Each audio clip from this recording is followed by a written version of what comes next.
O que tem de filho do diabo mercenário atrás de púlpito hoje engravatado, de Bíblia na mão pregando, falando Jesus, Jesus. O que tem hoje é impressionante. Parece que Pedro estava assistindo uma televisão. Impressionante. Inigualável essa revelação. Amém. 1 Reis, capítulo 22, verso 13, diz assim: Enquanto isso, o mensageiro que fora chamar Micaías lhe sugeriu: os profetas são unânimes em afirmar prognósticos favoráveis ao rei. Procura, portanto, falar como eles e predizer o sucesso do rei e de sua campanha. Entretanto, Micaías contestou: tão certo quanto vive Jeová, juro por seu nome, que falarei apenas o que Jeová, o Senhor, me ordenar. Quando chegou à presença do rei, este lhe indagou: Micaías, devemos ir à guerra contra Ramote de Gileade ou não? Ao que prontamente ele lhe respondeu: ataca e serás bem-sucedido, porquanto Yahvé a entregará nas mãos do rei. Diante disso, o rei lhe questionou: quantas vezes terei de te fazer jurar que não me falarás senão a verdade em o nome do Senhor? Então o profeta declarou: vi todo Israel disperso por muitas colinas, como ovelhas que não têm pastor, e disse Jeová: estes não têm senhor, volte cada um em paz para a sua casa. E o rei de Israel afirmou a Josafá: eu não te adiantei que ele não profetizaria o bem a meu respeito, mas somente o mal? E Micaías acrescentou: ouve a palavra de Jeová. Vi o Senhor assentado no seu trono e todo o exército celestial em pé junto a ele, à sua direita e à sua esquerda. Então Jeová indagou: quem enganará Acabe a fim de que ataque Ramote de Gileade e encontre a morte lá? Alguns anjos davam uma interpretação, mas outros sugeriam ideias diferentes, até que finalmente um espírito colocou-se diante de Jeová e declarou: sou eu que haverei de enganá-lo. E Jeová, o Senhor, lhe questionou: de que modo pretendes realizar isso? Ao que ele respondeu: eu sairei e serei um espírito mentiroso na boca de todos os profetas do rei. Ao que Jeová, o Senhor, afirmou: tu enganarás e ainda prevalecerás. Sai e faze o que deves fazer. Agora, portanto, Jeová colocou um espírito mentiroso na boca de todos os teus profetas, mas Jeová é quem pronunciou contra ti a desgraça. Então Zedequias, filho de Queanana, deu um tapa no rosto de Micaías e o interrogou: de que maneira o espírito de Deus saiu de mim e foi falar contigo? E Micaías replicou: vê-lo-ás e compreenderás no dia em que tiveres de vaguear de um aposento a outro para te esconderes. O rei então ordenou: prende Micaías agora mesmo, conduze-o de volta a Amon, governador da cidade, e a Joás, filho do rei. E declarem: assim fala o rei, lançai este homem na prisão, alimentai-o com uma quantidade mínima de pão e água, até que eu retorne são e salvo da batalha. Contudo, Micaías afirmou: se voltares são e salvo, é porque Jeová não se expressou pela minha boca. Amém, irmão? Podeis sentar. Irmãos, esse texto é bem polêmico. O que eu chamo de polêmico? Eu não chamo de polêmico o que é polêmico. Eu chamo de polêmico aquilo que existe em nós, seres humanos, uma certa dificuldade de compreensão. Não tem nada polêmico para Deus, né? Ou alguns questionam: não foi escrito assim, etc. Não, nada disso. As coisas foram escritas do jeito que Deus quis que ficasse escrito, chegou até nós do jeito que Deus quis que chegasse, e a seu tempo, aquele que busca, encontra. O que bate, a porta se abre. Aquele que clama, encontra respostas, né? Às vezes tem um erro de gráfica na escritura, mas aquele cujo coração é sincero e está buscando, ele não vai ser destruído, enganado, ludibriado por um erro de gráfica. Porque o Deus que nós buscamos está acima das letras que estão nesse livro. Isso é tremendo, né? Isso é tremendo. Alguns dizem: a Bíblia está muito alterada, os homens mudaram a escritura. Eu falei: não é possível. Não é possível. Se os homens tivessem mudado a escritura, eu não teria fé de morrer do jeito que tenho, não teria essa confiança. Eu não teria fé de encarar tudo isso, porque nenhum livro humano jamais me daria a força que a Bíblia dá. A Bíblia tem que ser a palavra de Deus. Eu já estudei que a proclamação da República, o Brasil colônia, o Brasil império, tudo isso que eu já estudei. Mas se alguém dissesse assim, você aposta a vida que a independência do Brasil foi a 7 de setembro? Eu diria assim, longe de mim tal coisa. Em quantos livros você já leu isso? Eu já li isso nos 30 livros, mas não sou capaz de apostar a vida nisso. Agora, a gente lê esse livro aqui e diz assim, não, eu aposto a vida nisso aqui. Por quê? Porque aqui tem coisa, né, irmão? Aqui tem coisa gloriosa. Mas, irmão, o nosso texto central é sobre a questão dessa soberania de Deus. O que nós estamos tentando entender, o quanto Deus é soberano, que ele diz, não são os meus caminhos os vossos caminhos, e não são os meus pensamentos os vossos pensamentos. Assim como o céu está distante da terra, assim os meus pensamentos e os vossos caminhos distam dos vossos. Os meus pensamentos e meus caminhos são distantes dos vossos. E nós, às vezes, queremos servir a um Deus do nosso conhecimento. Não, nós temos que entender que Deus é inesquadrinhável, transcendental. Então eu não posso olhar para algumas coisas e limitar a minha fé. Eu não posso olhar para a Escritura e dizer, Deus faz isso. Aí viro a página, vejo outra coisa tremenda de Deus faz isso. Eu aposto a minha vida que Deus abre o mar porque está aqui. Eu aposto a minha vida que Deus ressuscita os mortos porque está aqui. Essa fé não sobreviverá quando a dispensação mudar e Deus convocar o grito da meia-noite. Ela será uma fé muito pobre, muito miserável. Uma fé que se baseie num Deus revelado. Essa fé não vai prestar, eu estou dizendo, não vai prestar. A fé que vai ser eficaz no tempo da dispensação do grito da meia-noite vai ser uma fé daquilo que não está escrito. Algo muito além. Um entendimento, uma compreensão. Um povo que acredita no transcendentalismo de Deus. O que é o ser transcendental? É quando tudo que você imaginar a respeito de Deus, ele está além. Mas não além, mas infinitamente além. Deus é poderoso. Você já não ouviu falar? Eu já ouvi, você deve ter ouvido falar. Alguns crentes. Não, irmão, eu sei que Deus é poderoso, mas ele não faz tudo não, né?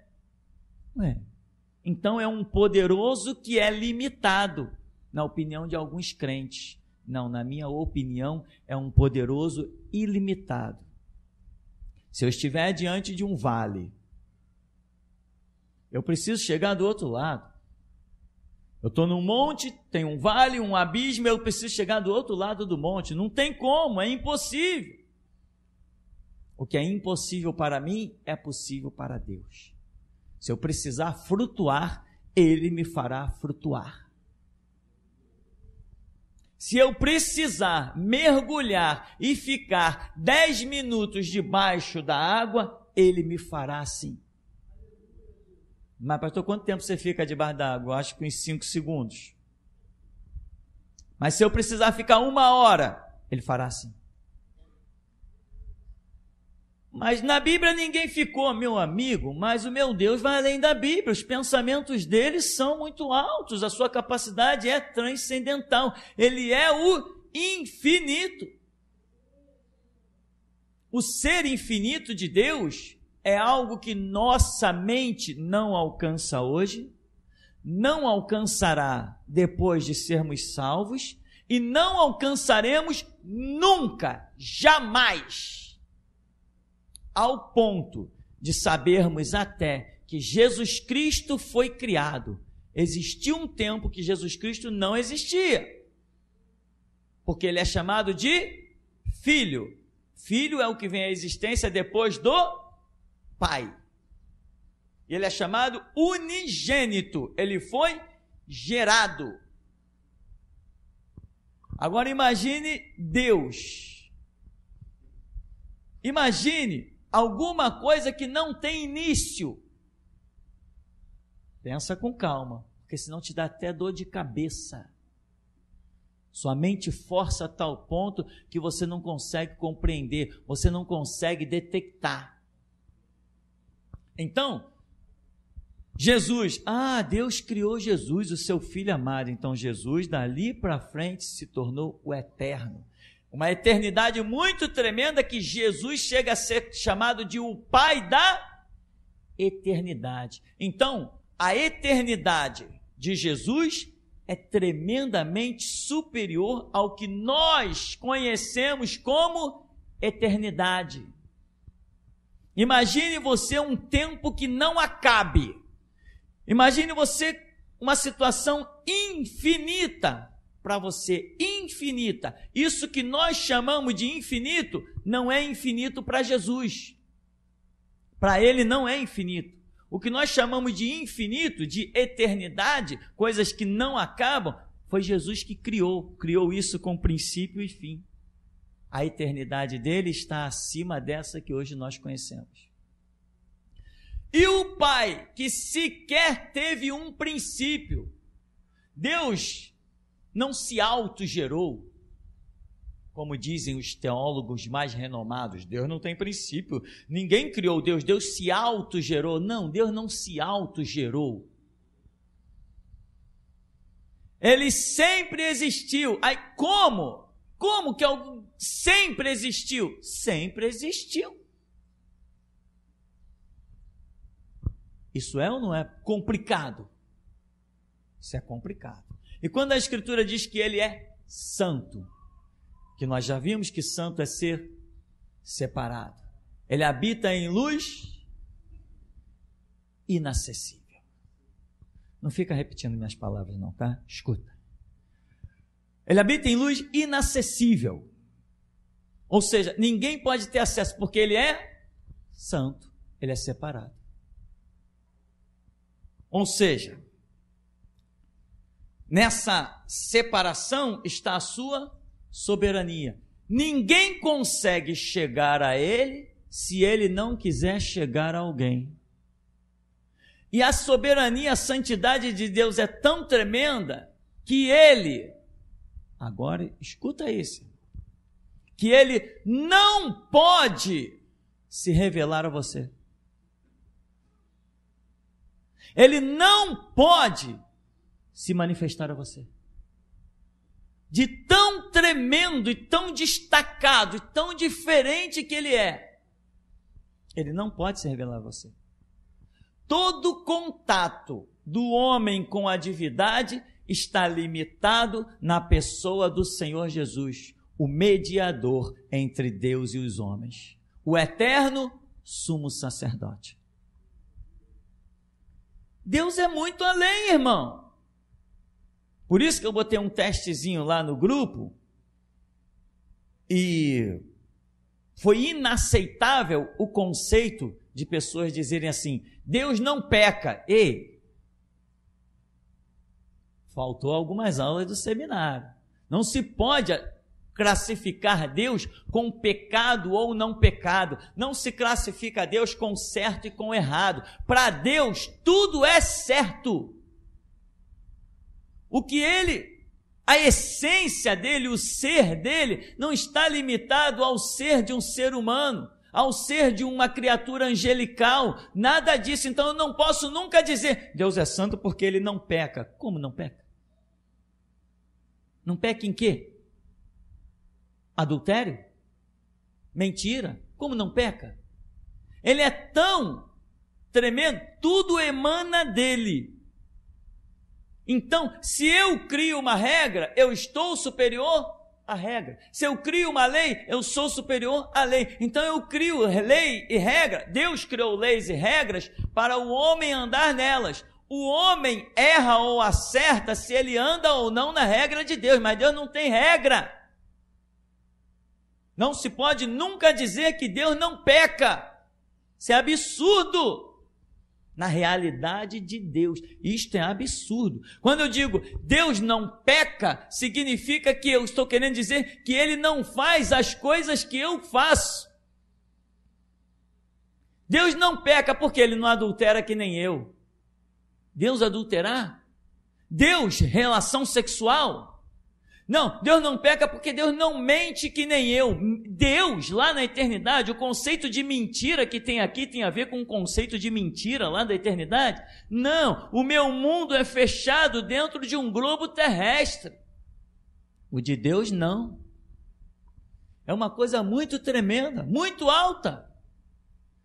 Muito alta, tão alta que se Deus hoje não fizer um milagre, ninguém entende nada. Ninguém compreende nada. Mas é essa fé que vai mover as regiões celestes. É essa fé que vai te levar a fazer a oração que ninguém jamais ousou. Sol detente em Gibeon, lua no vale de Ajalon. Ninguém faz uma oração dessa. Ninguém é maluco de fazer uma oração dessa se não entender algo muito grande. Muito, muito grande. Imagino que Josué entendeu. Imagino que Josué viu, caminhando com Moisés para poder fazer uma oração dessa. Imagina, irmão. Você faria uma oração dessa? Eu faria porque Josué fez. E se nunca você tivesse visto alguém parar o planeta dessa maneira, você faria uma oração dessa? Hoje, com o entendimento que Deus quer te dar, você faria. E o Espírito Santo está me levando à Escritura, e ele está dizendo: haverá um povo ainda sobre a terra que vai fechar os céus e não haverá chuva. Haverá um povo que vai controlar o ecossistema. Ele mostrou a Escritura. Você sabe onde está escrito isso? Apocalipse 11, que fala de quê? As duas testemunhas. É muito poder, irmão, muita glória, muita fé, muita renúncia, muito sacrifício. Mas esse povo já começa a ser gerado na geração de Jesus Cristo. Muito tremendo, muita glória mesmo, muito tremendo. E esse povo, se Deus vai precisar de alguém lá para cerrar os céus e fazer que nem Elias, segundo a minha palavra, por 3 anos e meio não haverá chuva. O mundo virou um caos por causa da oração de Elias. E o Espírito Santo está me dizendo: eu já tenho falado isso. E não é de hoje não. Sabe como que ele tem falado? Assim, ó. Com ousadia vou mover no sobrenatural. Vou lutar e vencer. Vou plantar e colher, e a cada dia vou viver rompendo em fé, minha vida se revestirá do teu poder, rompendo em fé, com ousadia vou mover no sobrenatural. Ele está dizendo: eu já revelei isso há anos, ninguém me deu ouvidos. Ninguém deu ouvidos para ele. Então ele está falando de novo. Deus vai precisar de um povo muito ousado, que diga: amanhã o sol não se levantará. Todo mundo vai dizer: é maluco. E quando vem o dia, não tem dia, a noite permanece. Assim como com Josué, o sol ficou lá em cima iluminando, com o grito da meia-noite ele vai ficar lá embaixo dando escuridão. Está lá escrito em Apocalipse capítulo 11. Deus vai precisar de testemunhas muito ousadas. Não é quem está vivendo vidinha. Não é quem tem dúvida do que ainda é geração Jesus Cristo. Quem tem dúvida do que é geração Jesus Cristo, irmão, pega a tua Bíblia e vai para casa. Porque o meu sonho é ser esquartejado no meio da rua e marcar essa geração com o meu sangue. Porque quando eu pisar no Monte das Oliveiras junto com o meu Senhor, o mundo vai se assombrar. Quando abrirem a internet e dizer, ah lá, é aquele cara, o mesmo que foi esquartejado. Deus tem muito poder preparado. Mas isso que eu acabei de dizer é loucura. Isso só capta quem está mergulhado no espiritual. Quem está navegando no mover do Espírito. Aquele cujos seus olhos naturais não interessam. Ele quer saber o que ele vê com os olhos espirituais. Não interessa o que ele ouve naturalmente, ele quer ouvir espiritualmente. A glória proposta neste lugar, irmão, é a maior glória de todos os tempos. Desde que Deus botou o primeiro homem sobre a terra, a maior glória proposta é aqui e agora. É aqui e agora. Eu aposto a minha vida nisso. Cada um que vá em busca da verdade. Cada um que bata até que a porta se abra. Cada um que clame até que Deus dê resposta. Porque não adianta dizer, há um Deus, mas na hora da dúvida você permanece com dúvida. Então não há Deus nenhum. Se existe um Deus, não temos dúvida, temos certeza, temos convicção.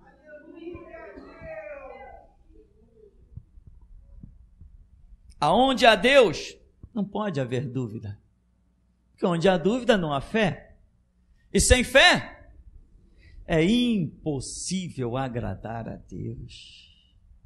Mas essa soberania de Deus é muito tremenda, irmão. Muito tremenda. E tem algo aqui desse destaque, dessa santidade. Quando ele diz assim, ó, ele está naquela... Micaías diz assim no verso 19: ouve a palavra do Senhor, vi o Senhor assentado no seu trono, todo o exército celestial em pé junto a ele, e à sua direita, à sua esquerda. Então Jeová indagou: quem enganará Acabe? Enganar significa fazer uso de mentira. Deus está perguntando assim: quem aí tem condição de mentir para Acabe? Eu preciso de um mentiroso.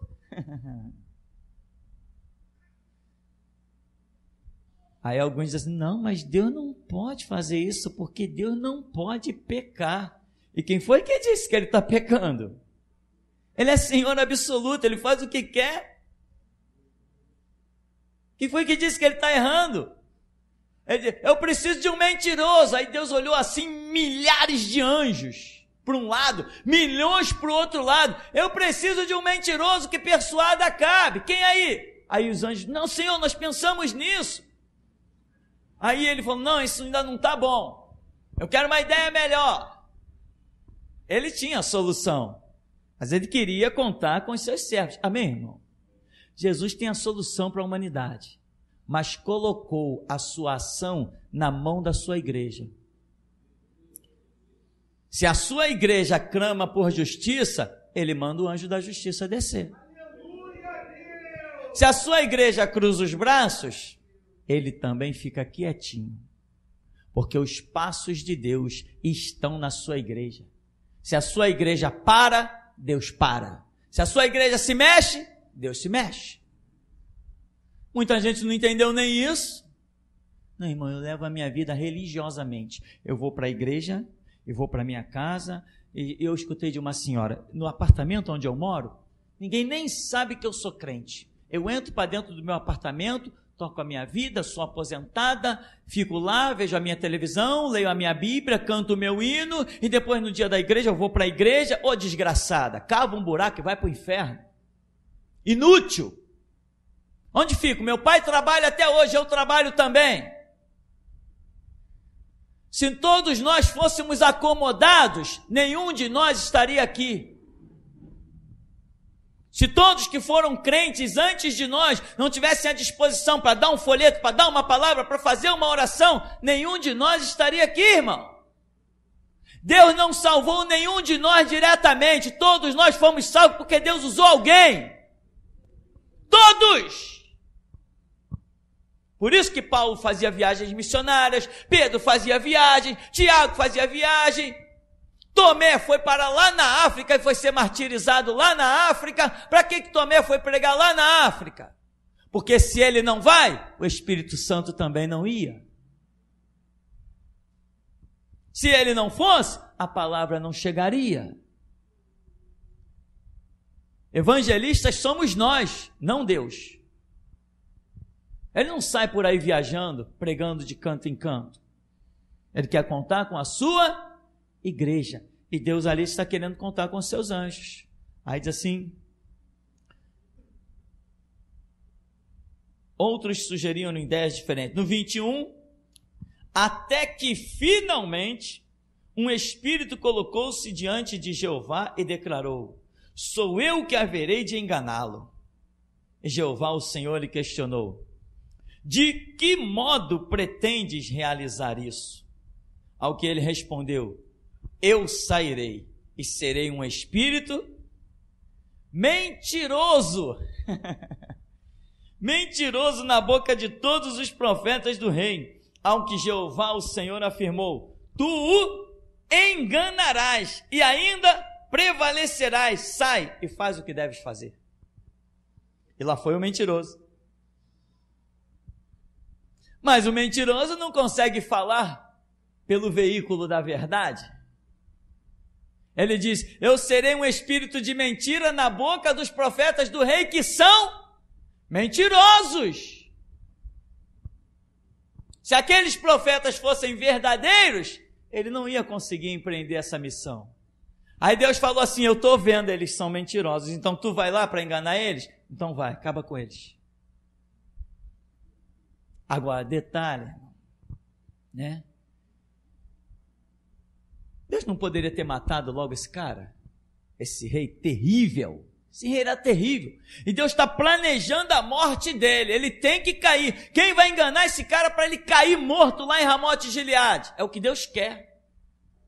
Só que Deus quer que o homem toque a sua vida, viva ou morra, pelo seu livre-arbítrio. Então, eu preciso de alguém que persuada ele, que ele acredite no que ele está fazendo, que ele use o livre-arbítrio dele e vá para a guerra, e acredite que vai vencer, e vá cheio de confiança, e lá eu mato ele. Ironicamente, a Bíblia diz que um homem pegou uma flecha, colocou no arco, e diz que esse homem mandou a flecha ao acaso. Ele não mirou em ninguém, ele não tinha um alvo. Ele pegou uma flecha, colocou e jogou no meio assim da multidão. Ele não teve intenção de matar ninguém específico. E a flecha, quando o homem lançou, Jeová pegou ela e deu direção a ela. Diz que ela entrou na juntura da armadura do rei. E ali foi a morte dele. Incrível, quando Deus é inimigo de alguém, meu irmão, até a morte desse alguém é um milagre. Ninguém escapa quando Deus está contra uma pessoa. Horrenda coisa cair nas mãos de um Deus vivo. Então diz: vai lá, engana ele. Ao que ele respondeu: sairei, serei um espírito mentiroso na boca de todos os profetas do rei. Jeová afirmou: tu enganarás e ainda prevalecerás. Sai e faz o que deves fazer. Aí Micaías diz: agora, portanto, Jeová colocou um espírito mentiroso na boca de todos estes teus profetas, mas Jeová é quem pronunciou contra ti a desgraça. Aí vem lá um profeta e diz assim, dá uma bolacha nele: que isso? Da onde que o Espírito de Deus saiu de mim para falar por você? Ele falou: só esperar mais um pouco. Quando tu estiver indo em fuga, na beira da morte, você vai lembrar por onde ele passou. Então, meu irmão, Deus tem o caminho que Ele quiser. Por quê? Porque Ele é soberano. Ou seja, no impossível, no inimaginável, ali está o inquestionável caminho de Deus. Depende de quê? Se tu creres, tu verás a glória de Deus. É a tua fé que move o sobrenatural. E o que é a fé? É chamar à existência as coisas que não são como se já fossem. O que você precisa? Chegar na tua casa e ver alguma coisa em cima da tua mesa? Sem saber de onde veio, mas saber que o Senhor é o provedor de todas as coisas? Quem precisa, meu irmão, e tem fé, vê a glória de Deus. Deus age pelo caminho da fé. Agora, cada um anda na fé que alcançou. Se a sua fé diz que você tem que, o único caminho para você sobreviver é gerar um dinheiro e ir no mercado comprar, tá bom, Deus vai te abençoar e vai te dar esse caminho. Mas se você conseguir, dentro da lógica de Deus, dos projetos de Deus, conseguir idealizar outros caminhos, Deus age por outros caminhos. Paulo saía viajando o mundo, Pedro saía viajando o mundo. Jesus pegou os seus discípulos e disse assim: olha, vocês vão de 2 em 2 naquela cidade, não leva bolsa, não leva alforge, não leva nada, porque digno é o obreiro do seu salário. Não leva nada, Senhor, de mãos limpas, e água, não leva água. Mas eu tenho um pãozinho aqui, deixa o pão aí. Não leva nada. Eles partiram. Não sei quanto tempo depois, voltaram. Jesus falou assim: faltou alguma coisa? Não, não faltou nada. Foram supridos? Foram supridos. Né? E tem gente, eles foram ali e voltaram. Não foi ali e voltaram não, irmão. Não foi ali e voltaram não. Os historiadores não dizem que eles foram ali e voltaram não. Eles ficaram um tempo lá dentro da cidade, fazendo a obra, e viram muita coisa, e o povo cercava eles, e eles voltaram: Senhor, em teu nome até os demônios se nos sujeitam. Eles ficaram lá muito tempo, eles alvoroçaram a cidade, ficaram um tempão lá, ficaram dias dentro da cidade. A Bíblia diz que eles foram e voltaram, mas esses foram e voltaram, para alguns historiadores, rolou muito tempo. E Jesus perguntou, se ele tivesse mandado ir e voltar, faltou alguma coisa? Não, mas foram ali 1 hora e voltaram, ia faltar o quê? Digno é o obreiro do seu salário, sem bolsa e sem alforge, sem garrafa d'água, sem nada. Voltaram sem nenhuma necessidade. Ou seja, quem te sustenta é o teu Deus, porque você trabalha para Ele. Não é assim? Para quem você trabalha, desse você recebe o sustento. Se você é militar, o governo não deposita lá o teu salário. Se você é funcionário público, o governo não deposita o teu salário. Se você tem uma prestação de serviço, aquele a quem você presta serviço não te deposita o teu salário. E se você trabalha para Deus, Deus deposita o teu salário. Só que o salário de Deus não é dinheiro. São provisões além do que pedimos ou pensamos. Mas existe crente miserável que pensa que a sua recompensa em Deus é dinheiro. Então vive do dinheiro. Mas a glória não é viver do dinheiro. A glória, meu irmão, é você andar por uma cidade sem 1 centavo no bolso e ver todas as portas abertas para a tua provisão. Isso é que é glória, irmão. Viver o milagre, viver esse transcendentalismo de Deus. Quando você pensar em achar que vai passar por uma dificuldade, lembra que Jesus Cristo enviou os seus servos para dentro de uma cidade e disse para não levar bolsa nem alforge. Não levaram nem 1 centavo, não levaram nem uma garrafa de água. E diz, digno é o obreiro do seu salário. Eles eram obreiros de quem? De Cristo. Então quem tinha que prover os seus sustentos? Cristo. E Ele não falha. Não tem nada que impeça o seu querer. Então tem que atentar. Eu pergunto então, Deus usou a mentira? Ele é soberano. Ele faz o que Ele bem quiser, Ele faz o que Ele bem entender, mas às vezes a gente diz assim, não, Deus não pode agir por esse caminho. Mas aí depois eu tenho a cara de pau de dizer, Deus pode todas as coisas. Ei, eu acabei de dizer que Ele não pode agir por um caminho. Como é que eu posso dizer que Ele pode todas as coisas? Todas as coisas significa que Ele pode agir por todos os caminhos. Ele pode fazer tudo o que Ele quiser. Mesmo que eu não entenda, mesmo que eu não ache, mesmo que eu não queira, Ele pode. Eu quero alguém que persuada aquele cara, eu quero matar aquele cara. Aí imagina um homem, ao acaso, o Espírito de Deus colou naquele homem, sugeriu para ele, né? Pega o teu arco. E ele, mas meu comandante não me mandou pegar o arco. Pega a tua flecha. E ele está ali na luta. Mas meu comandante não me mandou pegar a flecha. Deus é comandante do que Ele quiser. Pega! Mas ninguém pegou em arco, ninguém pegou em flecha. Não é ordem, o comandante não mandou ninguém pegar em arco e flecha. O Espírito de Deus diz assim, pega, flexiona. Ele ao acaso do homem, mas na direção do Espírito. Lança, ele lançou. E como que estava o rei? Disfarçado. Ninguém sabia que aquele era o... Quando Deus sabe de alguma coisa, meu irmão, é o bastante. E Ele sempre sabe de tudo. Então, que diríamos de Raabe, a meretriz? Foi fazer parte da genealogia. Prostituta e mentirosa. Foi fazer parte da genealogia de Jesus Cristo. Uma vez eu estava pregando numa igreja batista, eu disse assim, irmão, quem diria, né? Raabe, uma prostituta, uma mentirosa. O povo ficou até escandalizado, porque lá só pode usar a palavra meretriz. Não é a mesma coisa? Que hipocrisia é essa? Né? E eu falei prostituta. Os diáconos se estancaram. Acho que eles nunca ouviram a palavra, devia ser novidade. Eu falei, irmão, uma prostituta e uma mentirosa fez parte da genealogia de Jesus Cristo.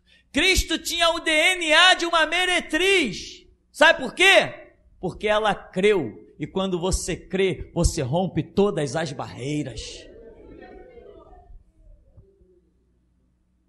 Aí imagina, Josué chega, vem os espias. Aí os espias contam, olha, eu vi isso, houve uma meretriz tal. Josué chega no arraial, preste atenção, tem uma casa junto do muro, ela vai colocar um lenço vermelho na sua casa, ninguém entra naquela casa, ninguém toca naquela família, todo mundo que estiver lá dentro tem aliança com o Senhor. Você acha que todo mundo bateu palma? Irmão, vou te dizer uma coisa tremenda. Deus nos fez a imagem e semelhança sua, nos deu do seu Espírito, nos cobriu com seu sangue.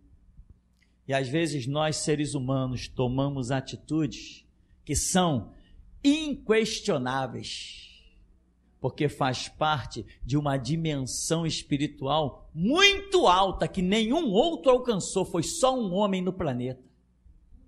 Só um! Como que Elias fez aquela oração? Durante 3 anos e meio, segundo a minha palavra, não vai chover. Como que um homem vai alcançar uma coisa dessa? Será que ele ficava todo dia olhando para o céu? Caramba, será que vai chover e a minha palavra vai cair por terra?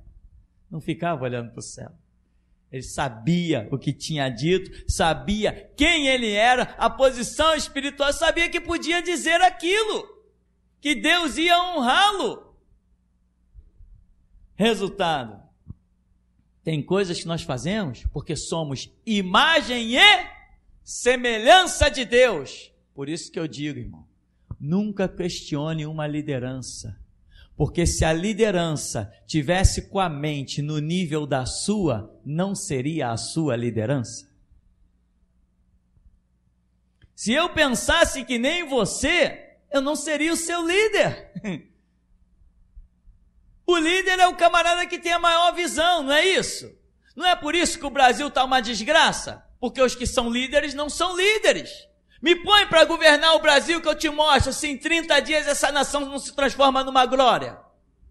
E não precisa nem mandar matar satanista não, que isso não faz parte não. Deixa quem quiser viver a sua vida. É só não roubar as riquezas da nação que a gente transforma isso aqui em primeiríssimo mundo. Mas o Brasil está um caos. Por quê? Porque os que pensam que são líder, estúpidos, ignorantes, eleitos pelos votos dos outros, estão numa cadeira que eles nunca conquistaram. Foram outros que botaram ele lá. Eu não estou aonde eu conquistei com meu Deus. Ninguém me pôs nesse púlpito, por isso ninguém consegue me tirar. Porque quem me pôs aqui, meu irmão, é poderoso, é Deus. E ele quando põe, ele fica aí. Ai daquele que disser sai daí. Mas esses líderes, essa raça aí maldita, que o anjo da justiça não poupe espadas contra eles. Nem a cova satisfaz a ira que nós temos deles com relação à nossa fome e sede de justiça. Quando Josué chegou, ninguém toca na casa de Raabe. O povo logo disse, irmão, tá vendo? Não estou falando que esse Josué não é líder nenhum. Ele não substitui Moisés não. Como é que o cara tem a cara de pau de dizer para preservar uma meretriz? Deus falou para a gente entrar e destruir tudo e ele está querendo preservar a casa de uma meretriz. E alguém dizia assim, não, mas ela acolheu os espias, e daí? Foi Deus que proveu os escapes dos espias, mas todo mundo tem que morrer. Josué vem e diz assim, se alguém matar Raabe, eu tenho espada para matar também. Quem matar ela, cai. Aí todo mundo já fica quieto, porque sabia que Josué tinha sangue na veia.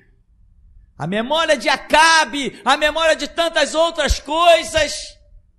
Quando Josué está guerreando, Deus mandou pedras do céu.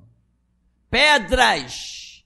Os inimigos fugindo, pedras caíam do céu e nocauteava os inimigos, matava. Mas isso é completamente contrário à lei da física, da química, da biologia, seja lá do que for. Isso é contrário a tudo, mas não é contrário à minha fé.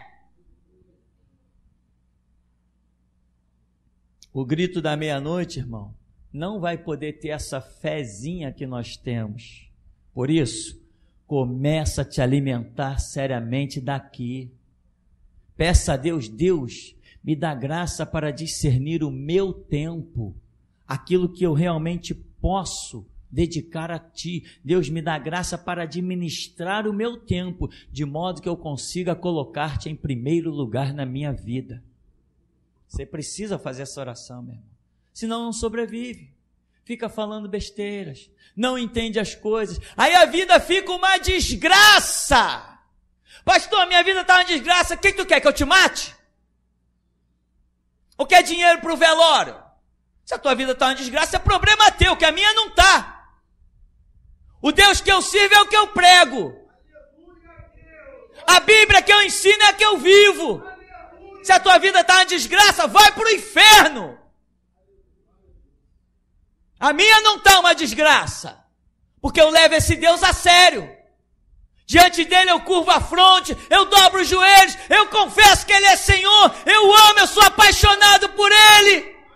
Se a tua vida está uma desgraça, é porque ele já te chutou há muito tempo. Já te colocou na linha da amargura, está esperando um anjo sair diante dele e dizer, eu vou persuadir aquele lá para cair na cova, e ele diz, vai! A minha vida não está uma desgraça. Fiquei preso em 18 dias na Polinter, e a minha vida nunca foi uma desgraça. Policiais bateram na minha porta para dizer, está preso, e a minha vida nunca foi uma desgraça. Nunca! Policiais me desafiaram, promotores me desafiaram, delegados me desafiaram, e a minha vida nunca foi uma desgraça. Se a tua é porque você está pensando que o Deus daqui é um palhaço, de Universal, de Batista, aliançado com político. O Deus daqui não é assembleiano, meu irmão. O Deus daqui não tem homens no Congresso Nacional. Ele tem homens aqui nesse púlpito e aqui nessa igreja. É aqui que ele tem homens. Se a tua vida está uma desgraça, vai ver onde você tropeçou, vai ver onde você caiu, vai voltar ao primeiro amor, se é que ainda há esperança.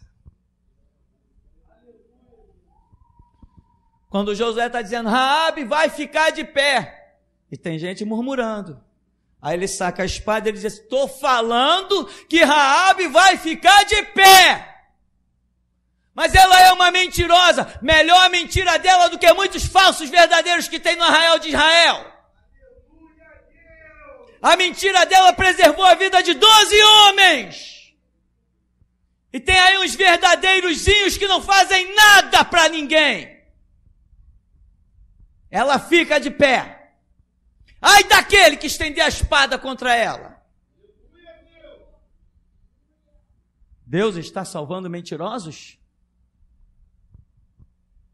Venham os teólogos que deem seus argumentos. Brá, tá bom, eu sou nascido e criado num mundo onde o que mais as pessoas fazem é falar loucura pensando que são sábios. Os velhinhos que tem por aí esperando a morte, com 50, 60, 70, 80 anos, pensam que porque tem anos nas costas, meu irmão, de vida, que eles têm sabedoria. Mas a Escritura diz, sou mais prudente do que os velhos, porque guarda a tua palavra. Sabedoria não é para velho, meu irmão. Sabedoria é para quem se rende aos pés do Senhor, o mestre dos mestres. E essa é a realidade. Muita gente acha que atitudes de líderes podem ser questionadas. O dia que um líder puder ser questionado, ele não é mais líder.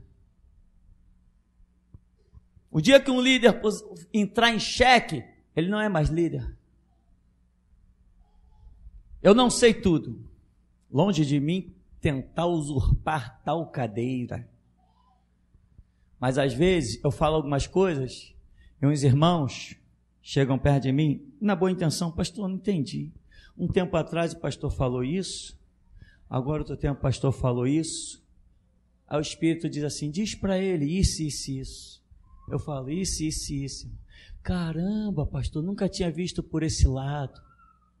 Um líder nunca entra em xeque, mesmo quando ele fala do que não sabe, porque ele fala de quem mandou falar. Pelo menos esse é o tipo do líder que eu sou. Não fujo de canhão, não fujo de espada, não fujo de exército. Porque eu tenho uma missão. E ela ainda não chegou ao fim. Todos que se levantarem no meu caminho vão cair. Não tem jeito de ficar de pé. Porque hoje o Espírito Santo está se movendo sobre a terra. E ele está se movendo nos meus passos, como eu nos passos dele. Eu e ele somos um. Moisés foi muito questionado também. Moisés, que papo é esse você pegar uma mulher aí, cuxita, de outras terras? A lei diz isso, Moisés, você está como um mentiroso, você está transgredindo a lei. Moisés estava tão acima que estava se tornando ali um símbolo de uma igreja que surgiria há 2000 anos lá na frente. Quem poderia imaginar tal coisa, tal façanha, tal grandeza de Deus, tal santidade, tal separação, tal soberania? Quem poderia imaginar tal coisa na vida de Moisés? Por isso eu digo, irmão, sedes prontos a ouvir e tardios no falar. Mais sabe a coisa é ouvir do que falar. Então, meu irmão, Deus é tão soberano que se Ele quiser usar o que nós consideramos mentira, para Ele não é mentira, para Ele é verdade, é caminho.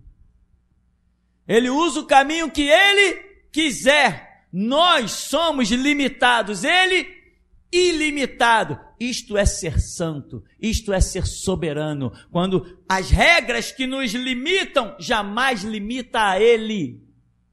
A fé que você hoje tem, ela tem que ser multiplicada por 1 milhão, porque os limites que hoje a sua fé encontra, eles não existem diante de Deus. As suas dúvidas não existem diante de Deus. Deus não é o que do nada traz à existência. Haja luz, e houve luz. E fez Deus separação entre as luzes e as trevas. Caramba, que poder pode ser esse? Como é que Deus limita uma coisa dessa? Disse Deus, produza a terra, está produzindo até hoje. Hajam as estrelas, estão surgindo até hoje. Nascendo. Façamos o homem a nossa imagem, conforme a nossa semelhança. Sede fecundos, crescei-vos, multiplicai-vos, enchei a terra. Está acontecendo até hoje o poder da palavra dele. Quem poderia imaginar os gêmeos, trigêmeos, hexagêmeos? A grandeza da palavra de Deus é muito tremenda. O nosso Deus é infinito, mas não infinito no que eu sei de infinito, mas infinito no que nós hoje meditamos um pouquinho aqui. Um Deus infinito que está acima do que é infinito milhões e milhões de vezes.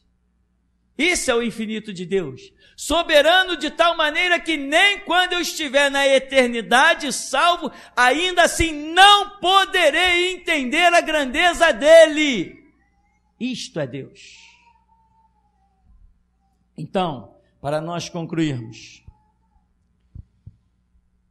há uma passagem que Paulo diz: porque o mundo rejeitou o amor da verdade para se salvar, Deus lhes permitirá a operação do erro. Ora, um Deus que é Deus de verdade, amante da verdade, apaixonado pela verdade, um Deus que se intitulou Sou o caminho e sou a verdade, a igreja é a coluna e firmeza da verdade, um Deus que é verdade, verdade, verdade. Um dia ele vai pegar a mentira e vai dar para os homens.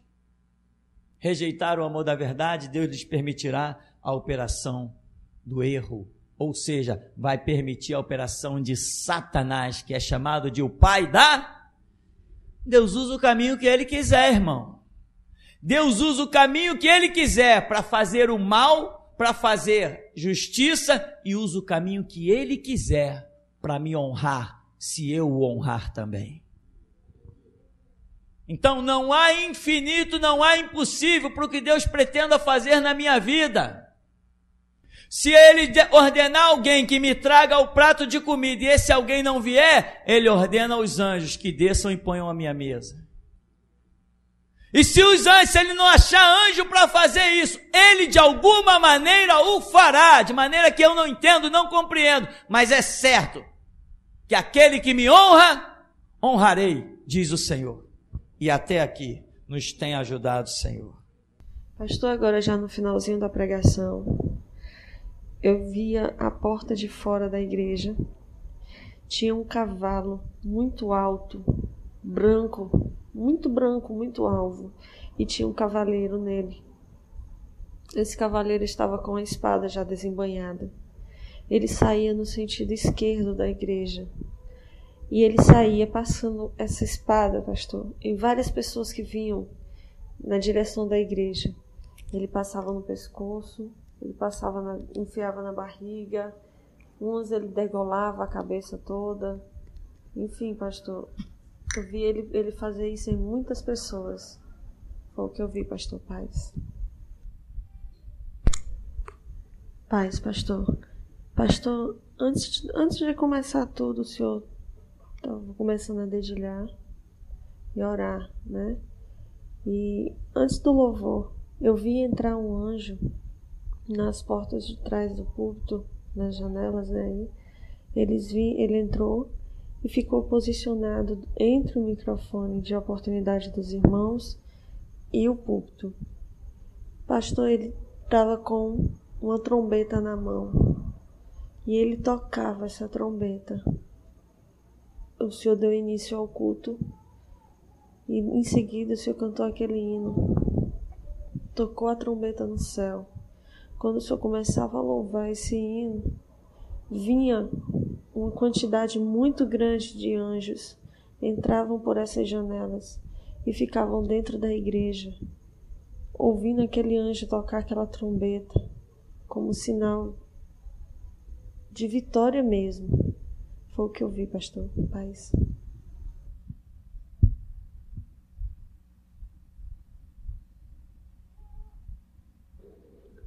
No começo do culto, quando o pastor falava, dá-nos uma pérola, Senhor. Desceu um anjo do céu com um grande diamante. Diamante gigante estava na mão dele, pesava mais ou menos uns 5 quilos. E ele entregou esse diamante ao Senhor, pastor.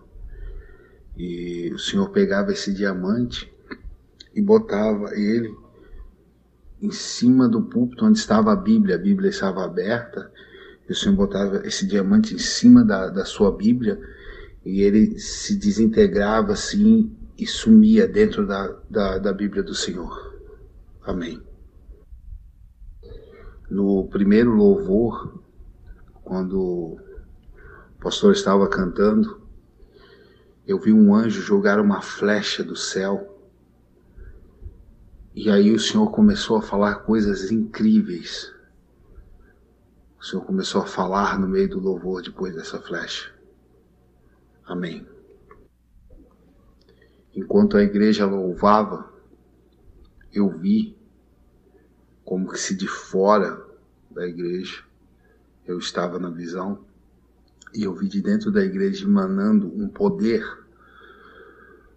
uma coisa incrível. E isso subia até o céu, esse poder. E ele entrava dentro do céu. E o entendimento que eu tive foi esse. Que é o louvor que a igreja estava louvando. Está subindo até Deus e adentrando aos céus. E na visão, quando eu vi, era como se só tivesse a igreja na terra, mais nada em redor. Só a igreja. Amém. Quando o pastor falava que a igreja continuava marchando, ia em frente,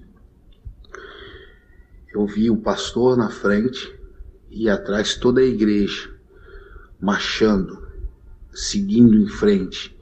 E nisso vieram anjos e ficaram no meio da congregação. E alguns anjos vinham do céu e botavam capacetes em mãos, arrumavam espadas, e o pastor ia marchando na frente sozinho, só o pastor na frente, e atrás todo o povo. Amém. Assim que o pastor terminou os comentários sobre alimentação, eu vi 2 anjos descerem do céu com bandejas na mão, e eles vinham distribuindo coisas aos irmãos. Vários tipos de verdura, beterraba, alface, um monte de verdura. Eu não conhecia todas as que estavam sendo distribuídas. E um dos anjos foi para a esquerda e o outro foi para a direita. Então desceram mais 2 anjos e andaram pelo meio, pela fileira do meio, também distribuindo coisas para os irmãos. Amém. Eu tive uma visão culto passado que, como foram muitas, eu acabei esquecendo dela totalmente. Então hoje o Senhor me voltou ela, a mesma visão, do mesmo modo. Eu via ruas onde tinham várias pessoas, inumeráveis pessoas de largura, assim, muita gente. E essas pessoas iam entrando numa rua e essa rua ia afunilando como se fosse um funil. Então a chegar a ponto de ser passado só uma pessoa, como uma fila indiana, de uma em uma atrás da outra. E isso não era só uma rua, eram várias ruas assim fazendo um círculo, e todas essas pessoas chegavam num só lugar. E esse lugar era o templo, a Igreja Geração Jesus Cristo. De uma em uma iam chegando, e para chegar nesse lugar, iam passando por esse funil. Amém. Enquanto o pastor estava falando no meio dos louvores, os dentes do pastor começaram a crescer, caninos grandes, e a face do pastor começou a vir para frente e foi mudando, até chegar ao ponto de ficar que nem a face de um leão. Então o corpo do pastor também se modificou e virou o corpo de um leão. E quando eu olhei para o Senhor estava um leão, o Senhor era um leão. Amém. Eu vi numa estrada, num terreno árido, uma serpente passando. Então veio alguém com uma sandália daqueles tempos antigos e com uma veste branca. E essa pessoa pisou na serpente, nessa cobra, mas pisou no meio. Então a cobra virou e mordeu a canela dessa pessoa, assim, a cobra conseguiu morder. E o entendimento que eu tive foi esse: um irmão que está enquadrado, com as vestes certas, com as sandálias corretas, ele vai contra uma coisa que ele não deve ir, porque ele busca ir contra uma serpente que está passando ao longe. Ele se mete em algo que Deus não está contigo, irmão, nisso que você está pensando em fazer. E você vai tentar ferir o diabo achando que está ferindo ele, mas você não está ferindo a cabeça dele. Você está simplesmente pisando no meio dele e ele vai virar e lhe dar o bote. É um alerta de Deus. Amém. Eu vi quando o pastor começou a falar de Deus, antes mesmo do pastor falar que Deus sempre existiu, um raio desceu do céu e entrou dentro do cérebro do Senhor, pastor, pela cabeça, assim, dentro do cérebro. O pastor até foi assim para trás, assim, com o impacto do raio que desceu do céu. Amém. Eu vi, quando o pastor estava pregando, quando desceu uma espada e enterrou na frente do púlpito.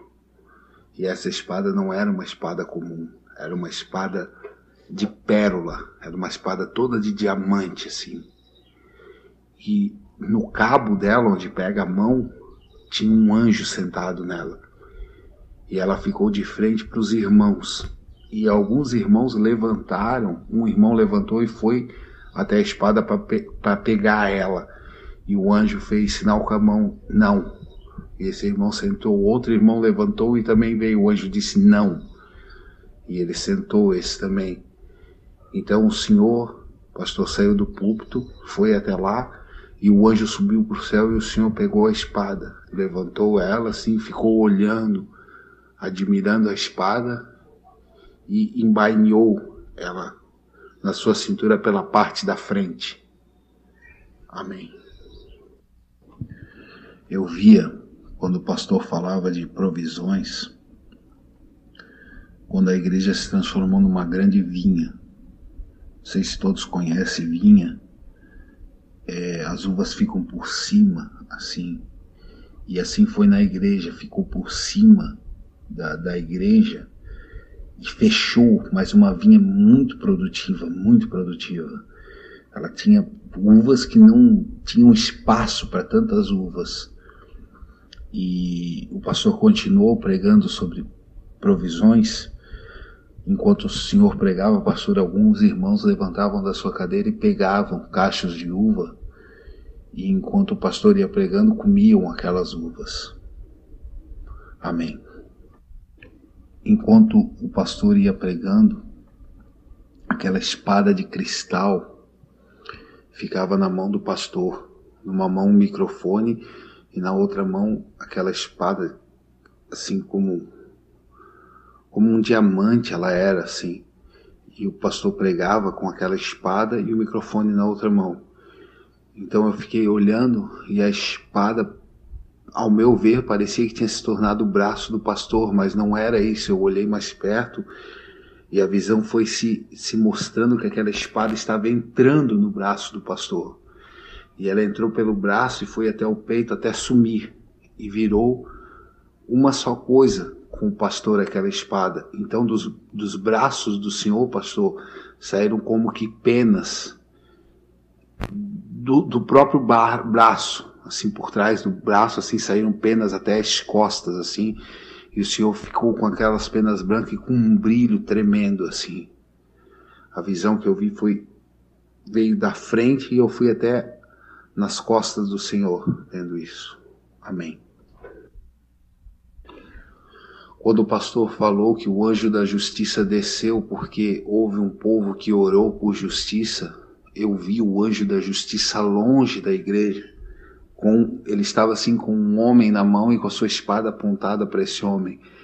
E quando o pastor falou o anjo da justiça, ele ouviu, ele virou a cabeça, largou esse homem nas alturas assim, deixou, banhou a espada nas suas costas e veio rapidamente, entrou dentro da igreja e ficou na frente assim do púlpito, pelo lado do irmão Samuel ali.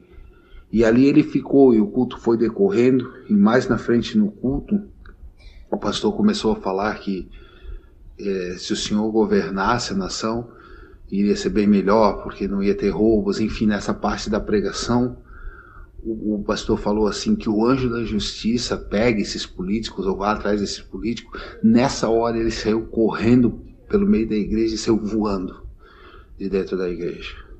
Amém. A parte da pregação, quando o pastor estava falando assim, que se a vida de alguns está destruída, a vida do pastor não está, porque o Deus que ele prega, o Deus que ele serve, enfim, nessa hora, quando o pastor falou assim, ó, que tu quer que eu faça pela tua vida, que eu te mate, ou que eu compre um caixão, desceu uma espada do céu e caiu na frente da igreja. E atrás dela, ela caiu primeiro, e atrás dela veio um facho de luz verde, e era um anjo, e ele estava de verde. E ele pegou essa espada e saiu correndo pelo meio da igreja e cortou a face de uma mulher, de cima para baixo, no meio da face. Ele arremeteu e cortou o rosto dessa mulher. Amém. Eu vi agora no final do culto, um grande furacão estava vindo assim em direção da igreja, pela parte esquerda. E quando ele chegou perto da igreja, ele se dividiu em dois. Esse grande furacão se dividiu em dois e passou pela igreja dividida em dois e se juntou novamente. E ele destruía tudo em redor, menos a igreja. Amém.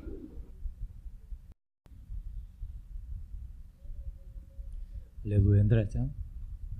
Malta aí tem? Esse microfone tá bom?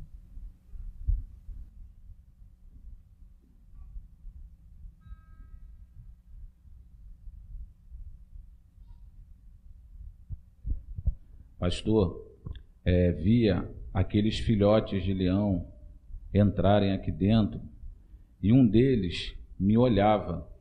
E nas costas desse leão tinha as iniciais do irmão que está aqui dentro. Quando o Senhor cantava o primeiro louvor, eu via o Senhor acorrentado pelas duas pernas e pelos dois braços. Depois vinha um anjo e cortava essas correntes. Depois Deus me dava outra visão. O Senhor adentrava um corredor com a mão para trás, acorrentado, com as mãos para trás acorrentadas, com os pés acorrentados, um homem empurrando o Senhor. O Senhor entrava num lugar hostil e quando o Senhor sentava no chão, ficava encostado na parede, aquele homem falava assim, o senhor não é crente? Então cadê o seu Deus? Vinha um anjo e cortava a cabeça desse homem. E o Espírito falava, eis aí um projeto de Deus. Essa foi a visão que Deus me deu hoje, meu pastor.